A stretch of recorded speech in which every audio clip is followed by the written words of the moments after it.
අපේ ළමයි බොහොම කැමති දැන් IT related දේවල්ට. ඒකත් දැන් තියෙනවා creative economy කියලා. හරි.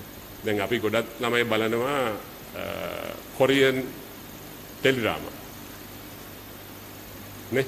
ඊට පස්සේ දැන් කොරියන් dancing, singing. දැන් ඒව වෙලා multi billion export කරන products. ඒගොල්ලෝ බිලියන් ගණන් රටට ආදායම ගන්නවා. creative economy.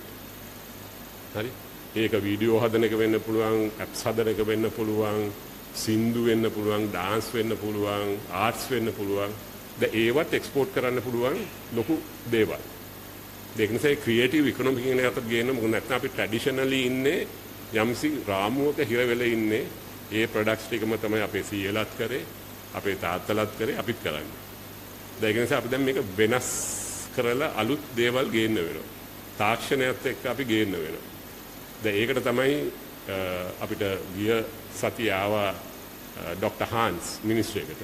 එයාගේ ටීම් එකත් එක්ක. ඔයගොල්ලෝ දන්නවා ඩිජිටල් ඉකොනොමි සම්බන්ධව. හරි. ඩිජිටල් ඉකොනොමි එක මේකට සපෝට් කරන්න මම හිතන්නේ තව මාස 6ක් අවුරුද්දක් විතර යද්දී අපේ ගොඩාක් දේවල් ඩිජිටල් කරණයටපත් වෙනවා. දැන්ටත් අපේ රාජ්‍ය ආයතන අපි ඔක්කොම එකතු වුණා GovPay කියන එකෙන් පේමන්ට්ස් කරන්න.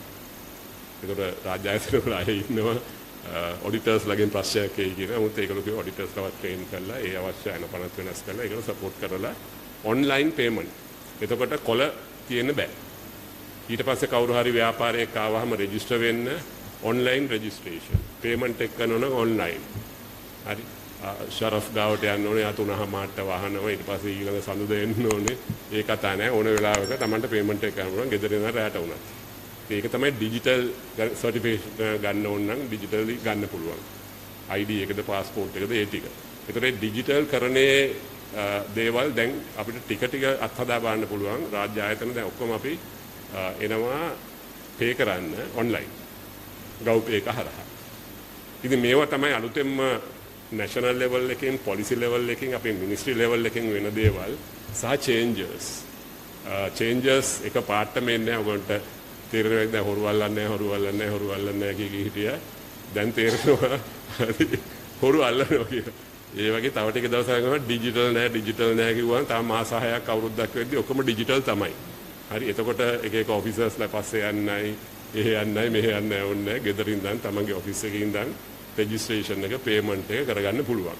දැන් ඕවා තමයි ව්‍යාපාර වලට දෙන්න පුළුවන් සහයෝගය. ඒවා තමයි එන්නේ. එතකොට වැඩි වියදමක් යන්නේ පරක්කු වීම වෙන්නේ. ඉතින් ඔන්න ওই පැත්තට තමයි යන්නේ රිසර්ච් බේස්ඩ් ප්‍රොඩක්ට්. ඒකට අපි දැන් ওই රිසර්ච් කියන එක මම හිතන්නේ යුනිවර්සිටිස් හරහා දැන් ගමට ගේන්න වෙනවා.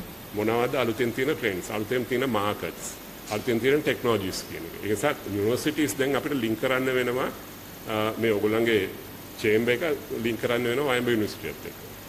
ඒතර වයඹ යුනිවර්සිටියේ කරන රිසර්ච් එක එනවා ඉන්ඩස්ට්‍රි එකට. ඉන්ඩස්ට්‍රි එකට අවශ්‍ය දේ වයඹ යුනිවර්සිටියෙන් කරලා දෙනවා.